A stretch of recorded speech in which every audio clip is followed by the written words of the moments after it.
प्यारे बच्चों नमस्कार। आप सभी का स्वागत है आपके अपने पसंदीदा YouTube channel dream study point में। तो आज के इस वीडियो क्लास में बिहार बोर्ड के क्लास 7th के सामाजिक आर्थिक एवं राजनीतिक जीवन के अध्याय 1 है लोकतंत्र में समानता। तो इसके अभ्यास के सभी प्रश्नों का संपूर्ण हल करने वाले हैं। चलते हैं इसके पहले प्रश्न पर। पहला प्रश्न दिया हुआ है, वोट देने का अधिकार किसे कहते हैं? इसका उत्तर होगा, देश का हर वह नागरिक जिसकी उम्र 18 वर्ष या उससे अधिक हो वोट देने के का अधिकारी होता है। वोट देने वाले के माता पिता भारत के नागरिक तथा यहाँ के निवासी होने चाहिए। वोट देने के लिए जात पात कोई मायने नहीं रखता। वोट देने वाला व्यक्ति किस जाति का है, वह अमीर है या गरीब है, शिक्षित है या अशिक्षित है, इससे कोई फर्क नहीं पड़ता है। वोट देने वाले के बीच समानता का भाव होता है। 2 नंबर प्रश्न है, कतार में खड़ा होकर क्या कहीं पनम को समानता का अनुभव हो रहा है? कैसे? इसका उत्तर होगा, पूनम ज्योति के यहाँ चौका बर्तन का काम करती है।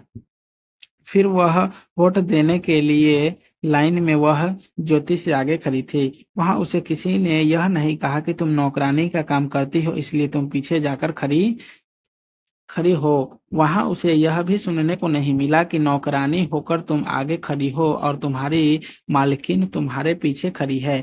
जबकि रोजमर्रा के जीवन में अगर कोई नौकरानी आपकी मालकिन के आगे चले तो ऐसे वाक सुनने में मिलती हैं। उससे यह भी यहाँ कहा गया कि तुम अशिक्षित हो और गरीब हो तो आगे क्यों खड़ी हो। इस वजह से कतार में खड़े होकर पूनम को समानता का एहसास हो रहा है। 3 नंबर प्रश्न है, वोट देने के अधिकार में क्या आपका काम शिक्षित, पैसा, धर्म व जाति से कोई फर्क पड़ता है? चर्चा करें। तो इसका उत्तर होगा, वोट देने के अधिकार में हमारे काम शिक्षा, पैसा या धर्म व जाति से कोई फर्क नहीं पड़ता, क्योंकि वोट देने में लोगों के बीच समानता का भाव होता है। किसी भी जाति, धर्म, अमीर, गरीब, शिक्षित, अशिक्षित कोई भी व्यक्ति वोट देने का अधिकारी हो सकता है। 4 नंबर प्रश्न है, फोटो पहचान पत्र की जरूरत और कहाँ-कहाँ हो सकती है? तो इसका उत्तर होगा, फोटो पहचान पत्र में हमारे फोटो के साथ ही हमारा पता, हमारी उम्र भी लिखी होती है। फोटो पहचान पत्र दिखाने पर ही हमें वोट देने की अनुमति मिलती है।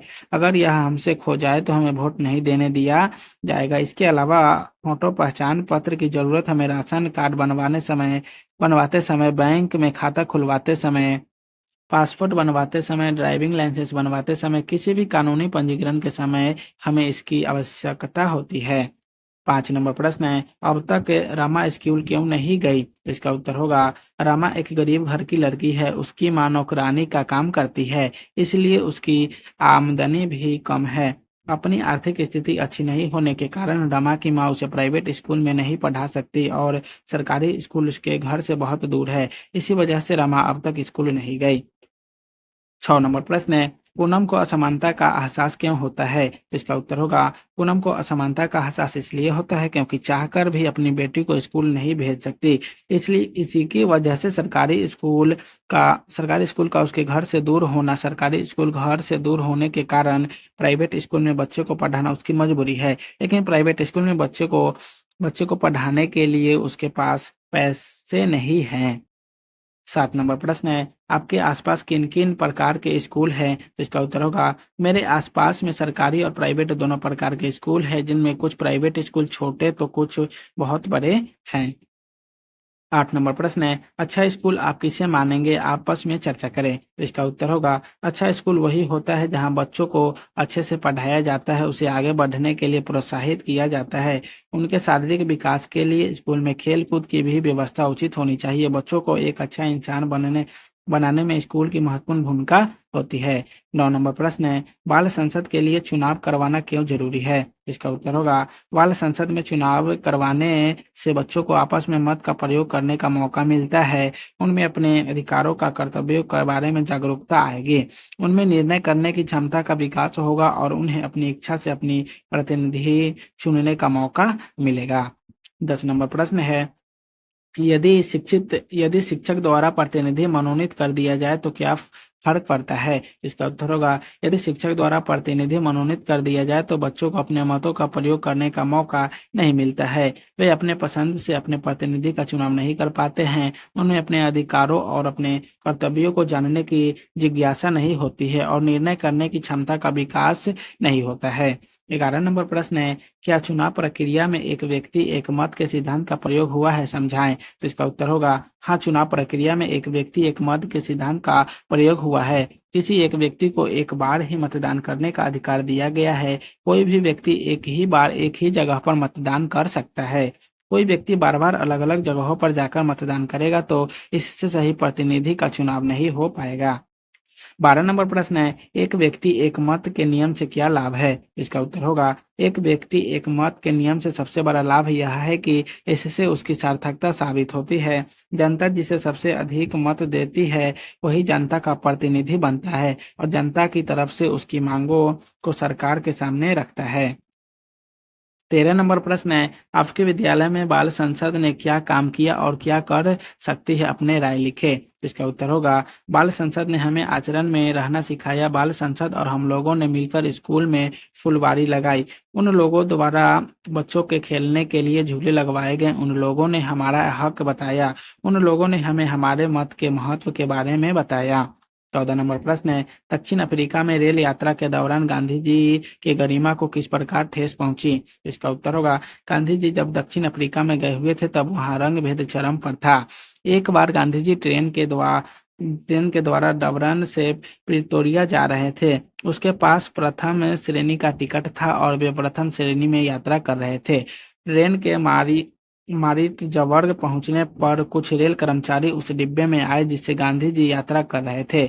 इन लोगों ने गांधी जी को तृतीय श्रेणी के डिब्बों में जाने को कहा, पर गांधी जी ने उन लोगों को प्रथम श्रेणी का टिकट दिखाते हुए तृतीय श्रेणी के डिब्बों में जाने से इनकार किया। लेकिन रेल कर्मचारी को एक अश्वेत व्यक्ति को रेल के प्रथम श्रेणी के डिब्बे में यात्रा करना पसंद नहीं आया और उन लोगों ने पुलिस को बुलाकर गांधी जी के सामान को बाहर फेंकवा दिया और गांधी जी भी ट्रेन से जबरदस्ती नीचे उतार दिए गए। अपने साथ हुए इस व्यवहार से गांधी जी की गरिमा को बहुत ठेस पहुंची।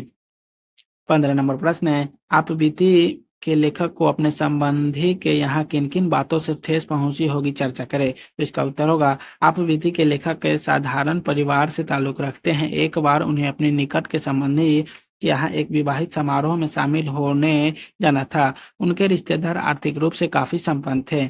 उनके यहाँ विवाह समारोह में शामिल होने जितने भी लोग आए थे वे सभी समाज के धनी लोग थे। उन सबों ने काफी महंगे सूट बूट पहन रखे थे और काफी बड़ी बड़ी गाड़ियों से आ रहे थे, पर एक साधारण परिवार से होने की वजह से लेखक ने न तो महंगे सूट पहने थे और न ही उसके पास गाड़ी थी, इसलिए वहां लेखक ने खुद को अपेक्षित महसूस किया। उन्होंने न तो बैठने के लिए कुछ पूछा न खाने के लिए पूछा गया और रात भर वे ठीक से भी सो नहीं पाए क्योंकि वहां उन्हें मच्छर काट रहे थे। अपने रिश्तेदार द्वारा ऐसा व्यवहार किए जाने पर लेखक को बहुत ठेस लगी।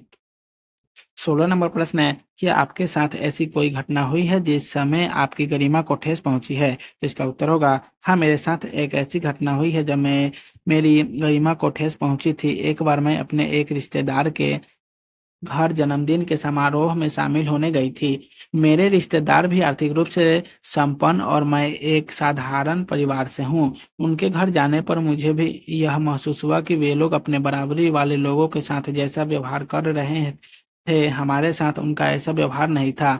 वे लोग अपनी बराबरी वाले लोगों के साथ अपेक्षा पेश आ रहे थे। उन्हें बहुत प्यार से बैठाने और खाने के लिए कहा जा रहा था, पर मेरे साथ उनका व्यवहार औपचारिकता पूर्ण था। मेरे साथ किए गए व्यवहार में वह प्यार और अपमान नहीं था, जिससे मेरे गरिमा को भी ठेस पहुंची और मुझे बहुत बुरा भी लगा। 17 नंबर प्रश्न है, इन विज्ञापनों में जाति एवं अन्य सामाजिक असमानता के सूचक शब्दों को रेखांकित करें। इसका उत्तर होगा दिए गए विज्ञापन में जाति एवं अन्य सामाजिक असमानता के सूचक शब्द हैं, जैसे हमें विवाह के लिए निम्न जाति की ही वर वधु चाहिए क्योंकि यहाँ दिया गया विज्ञापन वैवाहिक विज्ञापन है। 18 नंबर प्रश्न है, मध्याह्न भोजन योजना का उद्देश्य क्या है। इसका उत्तर होगा मध्याह्न भोजन योजना शुरू होने से स्कूल में बच्चों की संख्या में वृद्धि हुई है। कई ऐसे बच्चे होते हैं जो खाली पेट ही स्कूल चले जाते हैं, जिस वजह से पढ़ाई में उनका मन नहीं लगता। कितने बच्चे तो स्कूल की आधी छुट्टी में भोजन करने जाते हैं और फिर वापस स्कूल आते हैं। कितने बच्चों माताओं को अपने बच्चों के लिए भोजन बनाने के लिए अपने काम को छोड़कर वापस आना पड़ता था। उन्हें अब इस योजना के शुरू हो जाने के बाद ऐसा नहीं करना पड़ता है। मध्याह्न भोजन योजना के अंतर्गत बच्चों को भी भोजन के साथ-साथ उनके बीच की सामाजिक दूरियों को मिटाने का प्रयास भी किया जाता है। सभी बच्चों को एक साथ बैठाकर एक ही प्रकार का भोजन कराया जाता है, चाहे उनकी जाति कोई भी हो। भोजन बनाने के लिए किसी भी जाति के लोगों को नियुक्त किया जा सकता है, चाहे वे दलित हो या महादलित। 19 नंबर प्रश्न है, मध्याह्न भोजन में विद्यालय से संबंधित अंशों के समानता दर्शाने वाले वाक्य चुनो और लिखो। तो इसका उत्तर होगा, मध्याह्न भोजन और विद्यालय से संबंधित अंशों के समानता दर्शाने वाले वाक्य इस प्रकार है। सभी बच्चे को एक जगह बैठाकर एक प्रकार का भोजन करवाना चाहे उनकी जाति कोई भी हो। भोजन बनाने के लिए किसी भी जाति के लोगों को नियुक्त करना, चाहे वो दलित हो या महादलित। 20 नंबर प्रश्न है, क्या आपने कभी मध्याह्न भोजन के दौरान असमानता का अनुभव किया है? अगर हाँ तो कैसे? इसका उत्तर होगा, नहीं, मैंने कभी मध्याह्न भोजन के दौरान असमानता का अनुभव नहीं किया है। 21 नंबर प्रश्न है, बाल संसद समानता के लिए क्या कर सकती है? चर्चा कीजिए। इसका उत्तर होगा, बाल संसद समानता के लिए काफी कुछ कर सकती है। वे सभी बच्चों को एक जैसा मौका देकर उनके बीच के भेदभाव को दूर करते हैं। जैसे सभी बच्चों के साथ जैसा बर्ताव कर रहे हैं, वे बच्चों भेदभाव को दूर कर सकते हैं। सभी बच्चों को के आगे बढ़ने का अवसर देना चाहिए और उन्हें प्रोत्साहित करना चाहिए। सभी को एक जगह बैठाकर एक जैसा भोजन करवाने से बच्चों के बीच असमानता भी दूर होती है। अभ्यास के प्रश्न का पहला नंबर प्रश्न है, अपने आस पड़ोस के समानता और असमानता दर्शाने वाले किन्हीं 3 व्यवहारों का उल्लेख करें। पहला में एक पहला में क्या हो जाएगा?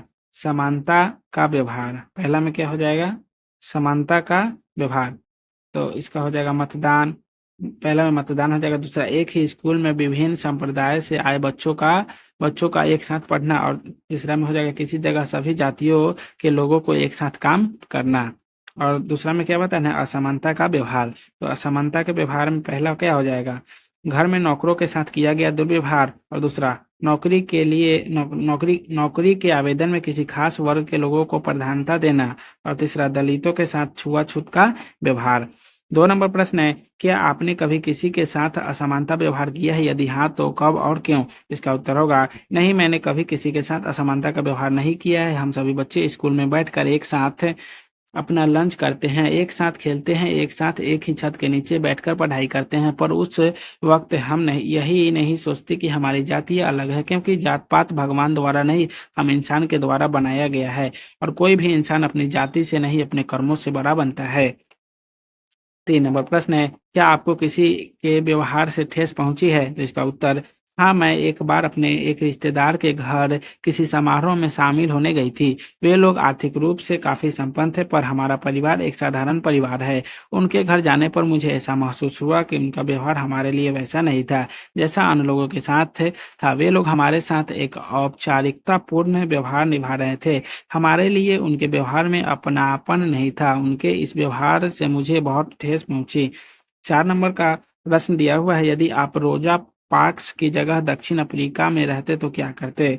इसका उत्तर होगा, अगर मैं रोजा पार्क्स की जगह होती तो वह करती जो पार्क्स ने किया था, क्योंकि श्वेत और अश्वेत लोगों में फ़र्क करना गलत है, क्योंकि इंसान काला और गोरा खुद से नहीं बनता। यह भगवान का दिया हुआ रंग रूप होता है। फिर इस रंग रूप को लेकर इंसानों के बीच भेदभाव क्यों होता है? मैं भी रोजा पार्क्स की तरह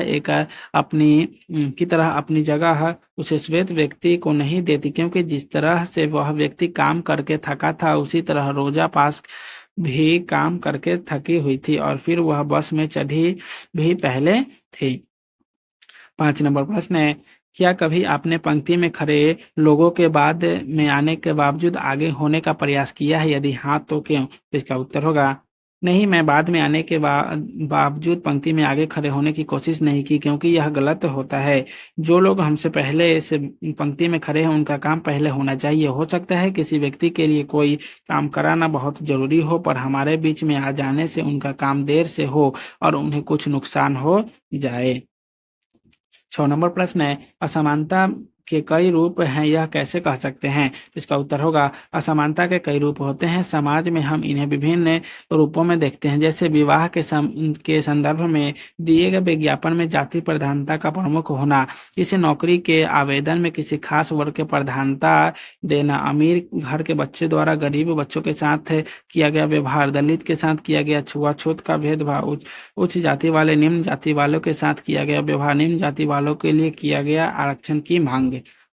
तो प्यारे बच्चों, आज की इस वीडियो को यहीं समाप्त करते हैं। फिर मिलेंगे नेक्स्ट वीडियो में। वीडियो अच्छा लगा होगा तो वीडियो को लाइक कर दीजिएगा, चैनल को सब्सक्राइब कर दीजिएगा। तो आप सभी को वीडियो देखने के लिए बहुत बहुत धन्यवाद।